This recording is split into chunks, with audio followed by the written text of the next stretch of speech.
గురుర్బ్రహ్మా గురుర్విష్ణుః గురుదేవో మహేశ్వరః గురు సాక్షాత్ పరబ్రహ్మ తస్మై శ్రీ గురవే నమః. అగజానన పద్మార్కం గజానన మహర్నిశం అనేకదం త్వం భక్తానాం ఏకదంతముపాస్మహే. ఆదిత్యోర్కోరవిర్భానుర్భాస్కరశ్చ దివాకరః మార్తాండః సవితా హేళి తీక్ష్ణాం శుర్మిహిరో రవిః. 2025 సంవత్సరం జూన్ నెల 1వ తారీఖు నుండి 30వ తారీఖు వరకు ఈ నెల మాస ఫలితాలు చెప్పుకుందాం. 2025 సంవత్సరం జూన్ నెల మేషరాశి ఫలితాలు చెప్పుకుందాం. ముందుగా ఈ మేషరాశి ఫలితాలు చెప్పుకుంటానికి ముందుగా అసలు ఈ సంవత్సరం ఏమిటి, ఈ సంవత్సరం వల్ల నడుస్తున్నది ఏమిటి, ఈ సంవత్సరం వల్ల గ్రహాల వల్ల వస్తున్న బాధలు ఏమిటి, కొద్దిగా దాన్ని వివరించుకొని ఈ మేషరాశి ఫలితాలు చెప్పుకుందాం. ఈ మేషరాశి ఫలితాలు చెప్పే ముందు ఎప్పుడు కూడా కొన్ని గ్రహాలు ఉన్నాయి. ఒక గ్రహం 2 రోజులున్నరే ఉంటుంది, ఒక గ్రహం నెల రోజులు ఉంటుంది, ఒక గ్రహం నెల 15 రోజులు ఉంటుంది, ఒక గ్రహం 3 నెలలు ఉంటుంది, ఒక గ్రహం సంవత్సరం ఉంటుంది, ఒక గ్రహం సంవత్సరంన్నర ఉంటుంది, ఒక గ్రహం 2 సంవత్సరాల 6 మాసాలు ఉంటుంది ఒక్కొక్క రాశిలో. ఇట్లా ఉండే గ్రహాల్లో ఎక్కువ టైం ఉండే గ్రహాల్లో 3.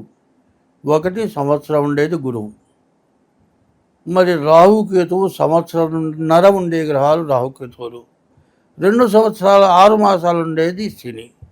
ఈ 3 గ్రహాలు కూడా మార్చి నుంచి మే నెల లోపల మారినాయి. దీనివల్ల రకరకాలైన సమస్యలు వస్తాయి. ఈ సమస్యలు ఈ సంవత్సరం కొత్త సంవత్సరంలో పాపగ్రహాల వల్ల చాలా సమస్యలు, అంతర్యుద్ధాలు వస్తాయని చైత్ర శుద్ధ పాడ్యమికి ముందుగానే నేను చెప్పాను. ఇప్పుడు కూడా జరుగుతోంది. అంతర్యుద్ధం అంటే పబ్లిక్గా ఎదుటబడి యుద్ధం చేసుకుంటే బహిర్యుద్ధం. యుద్ధం వద్దు వద్దు వద్దంటూ బార్డర్లో కాల్పులు జరపడం, దానికి ప్రతి కాల్పులు జరపడం, వద్దు ఆగిపోండి అంటాం. విదేశాలు ఆగిపోయిన తర్వాత మళ్ళీ తిరుగుబాటు చేయటం, ఇవన్నీ కూడా ఏదైనా ఉంటే ముఖాముఖి కొట్టుకోవటం వేరు, వెనక నుంచి దొంగ దెబ్బ అంటారు. ఎదురుండి కొట్టుకుంటే అది వేరే, చాటు నుంచి కొడితే ప్రాణం తీసే దెబ్బ కొట్టచ్చు. ఇటువంటి సమస్యలు ప్రపంచానికి, కుటుంబాలకి, మంచికి చెడుకి కూడా వస్తుంది. 2025 సంవత్సరం జూన్ నెల ఒకటో రాశి మేషరాశి ఫలితాలు మనం చెప్పుకుందాం. ఈ మేషరాశి ఎట్లా ఉంది? ఈ మేషరాశికి వచ్చేటప్పటికల్లా రాహువు, శుక్రుడు తప్పితే ఏ గ్రహాలు కూడా బాగాలేవు. మొత్తం 8 గ్రహాల్లో అంటే చంద్రుడు 2 రోజులకు ఒకసారి మారే చంద్రుడి గురించి ఆలోచించక్కర్లేదు. శుక్రుడు, రాహువు తప్పితే ఏ గ్రహాలు బాగాలేవు. అయితే ఉన్న వాటిల్లో రాహువు 11ంట ఉన్నాడు. ఈ రాహువు 11ంట ఉండటం చాలా మంచిది. ఈ రాహువు ధనాన్ని కాపాడుతాడు, మిమ్మల్ని రక్షిస్తాడు. తర్వాత శుక్రుడు బాగున్నాడు, వివాహాది శుభకార్యాలకి ఉపయోగపడతాడు. కానీ ఈ రాశి వాళ్ళకు ఉన్నటువంటి పరిస్థితి ఏమిటి? గ్రహాలు మొత్తం రాహుకేతువుల మధ్యలో పడిపోయినాయి. ఇది కాలసర్ప దోషం. అదే కాదు, ఇప్పుడు ఈ రాశిలో కుజుడు అర్ధాష్టమంలో పడ్డాడు. ఇది కుజదోషం, కాలసర్పదోషం, కుజదోషం. శని ద్వాదశంలో ఉన్నాడు, అదొక పెద్ద దోషం. అర్ధాష్టమంలో కుజుడు ఉన్నాడు, ఇది అంతకంటే పెద్ద దోషం.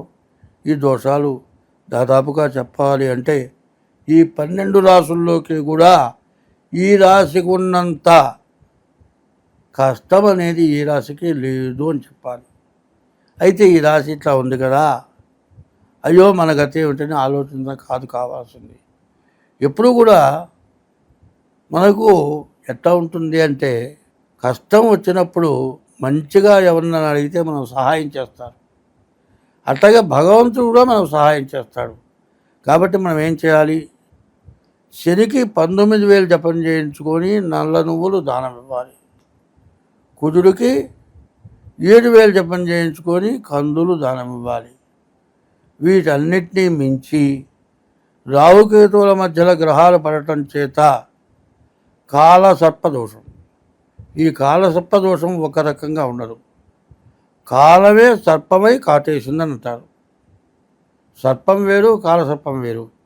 ఈ కాలసర్పదోషం ఎట్లా ఉంటుందంటే గ్రహణం, సూర్యగ్రహణం, చంద్రగ్రహణం వచ్చినాయంటే ఈ రాహుకేతువులు ఇద్దరిని పట్టడానికి, ఈ గ్రహం వల్ల ప్రపంచం అంతా కూడా తల్లకిందులైపోవటానికి, దరిద్రం రావటానికి, కష్టాలు రావటానికి, గ్రహణాలు ఎన్ని ఎక్కువ వస్తే ఆ సంవత్సరం అంత బాధలు పడతారు. అట్లాంటిది నవగ్రహ పీఠంలోనే రాహుకేతువుల మధ్యలో గ్రహాలు పడిపోయాయి. కాబట్టి ఇది చాలా చెడు టైము, చాలా అపకారం చేసే టైము.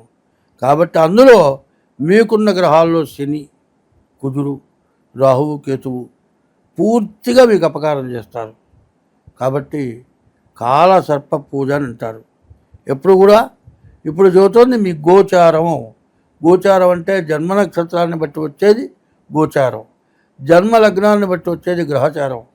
గోచారము బాగాలేదు, గ్రహచారం ఎట్లా ఉందో చూడాలి. ఇట్లా చూచి మరి శనికి, కుజుడికి, రాహువుకి, కేతువుకి, ఆఖరికి గురువుకి వీళ్ళందరికీ కూడా సంఖ్యాపూర్తిగా జపం. శనికి నల్ల నువ్వుల దానం, గురువుకి శనగల దానం, కేతువుకు ఉలవల దానం, రాహువుకి మినుముల దానం. అయితే ఈ గ్రహాలన్నింటిలో కూడా రాహు పూర్తిగా బలం ఉన్నాడు. ఈ బలం ఉంటే ఎట్లా ఉంటుందంటే రాహు బలం చాలా విశేషంగా ఉంటుంది. వాడికి ఓనమాలు రావు, నోటితో మాట్లాడటం కూడా సవ్యంగా మాట్లాడరు. ఒక్కోడు ఏంటంటే ఊత పదం ఉంటుంది. నాకు చాలామందిని చూసా, ఇంత అక్షరజ్ఞానం లేదు, మూర్ఖంగా ఉంటారు, ఎవరితో కూడా ఎక్కువగా మాట్లాడటం చేయటం లేదు, ఏదో కష్టజీవులు. వాళ్ళు ఏం చేస్తారంటే నీ అక్క ఎగరు బాగున్నావు అంటాడు. ప్రతిదానికి ఆ నీ అక్క వస్తుంటుంది. ఇది చూసేవాళ్ళకి చాలా బాధగా ఉంటుంది.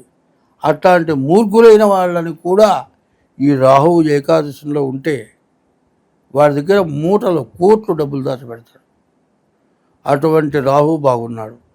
నీకు ధనం నిలబెట్టడానికి అవకాశం ఉంది. వీటిని చెడగొట్టడానికి శని, తర్వాత కుజుడు, కేతువు అంటే మధ్యలో గ్రహాలు పట్టడం వల్ల రాహువు కూడా చెడైపోయినారు. కాబట్టి మీ జాతకం గోచార రీత్యానే పూర్తిగా 4 గ్రహాలు బాగాలేవు. ఇది కాక జన్మలగ్న రీత్యా ఎట్లా ఉందో జాతకం చూపించుకొని ఆ జాతకంలో ఏం బాధలు ఉన్నాయో తెలుసుకొని మీరు ఈ జాతకం రీత్యా ఎట్లా ఉందో కనుక్కోవాలి అంటే కింద మా ఫోన్ నెంబరు 6300061241 నెంబర్ ఉంటుంది. ఆ నెంబర్కి ఫోన్ చేసి తగినటువంటి ఫీజు చెల్లించి మీ జాతకం చెప్పించుకుంటే మేము జాతకం చెప్పడం జరుగుతుంది. అయితే ఒక పెద్ద ఆఫీసు పెట్టి పెద్ద హంగామా పెట్టి ఎక్కువగా ఫీజులు వసూలు చేసి మరి పెద్ద చూడటానికి చాలా అలంకరణగా అబ్బో ఈ ఆఫీసే చాలా పెద్ద ఖర్చు పెట్టారు, పెద్ద జ్యోతిష్యుడు అనిపించుకుంటే అటువంటి పద్ధతులు నాకు లేవు అంటే ఎవరిని అంటాలని నా స్వభావం అది. మీ దగ్గర డబ్బులు వసూలు చేసి ఓ పెద్ద ఆఫీసు పెట్టి దాన్ని పెద్దగా మెయింటైన్ చేసి ఈ ఖర్చులు మీ మీద వసూలు చేయటం అది నా ధర్మం కాదని నా ఉద్దేశం. ఆ ఉద్దేశంతో అందరూ బాగుండటం కోసమని నేను తీసుకునే ఫీజు తక్కువ ఉంటుంది, చెప్పేది కరెక్ట్గా ఉంటుంది. మీరు ఈ మేషరాశి వాళ్ళకి చెప్పాలంటే చాలా కష్టదశ అని చెప్పాలి. ఈ మేషరాశి వాళ్ళు తమ జన్మలగ్న రీత్యా ఎట్లా ఉందో చూపించుకొని మీ జాతకం తెలుసుకోవటం చాలా మంచిది. అదే కాదు, ఎవరి వృత్తిలో కూడా ఈ చెప్పింది బాగా మనస్సులో పెట్టుకొని మన దగ్గర ఉన్నవాళ్ళు మన తోటి వాళ్ళు సక్రంగా బతుకుతున్నారా, వాళ్ళు తింటున్నారా, వాళ్ళ బతకగలుగుతున్నారా ఆలోచిస్తే అడుక్కు తినేవాడు మాత్రం ఎక్కడా ఉండడు. అడుక్కు తినేవాడు లేకుండా పోవాలంటే నీ దగ్గర బతికేవాడు వాడు బాగుండాలని కోరుకోండి. అట్లా కనుక ఉంటే అడుక్కు తినేవాడు లేకుండా పోతాడు. నేను బాగుపడ్డాను వాడు అడుక్కు తింటున్నాడు అంటే ఏ రోజైనా కూడా వాడి గతి నిగ్గురపడుతుంది. అందరం బాగుండాలంటే వాడు చేయగ దాపకుండా బతికేట్టుగా నువ్వు చూస్తే అడుక్కు తినేవాడంటూ ఉన్నాడు. స్వస్తి.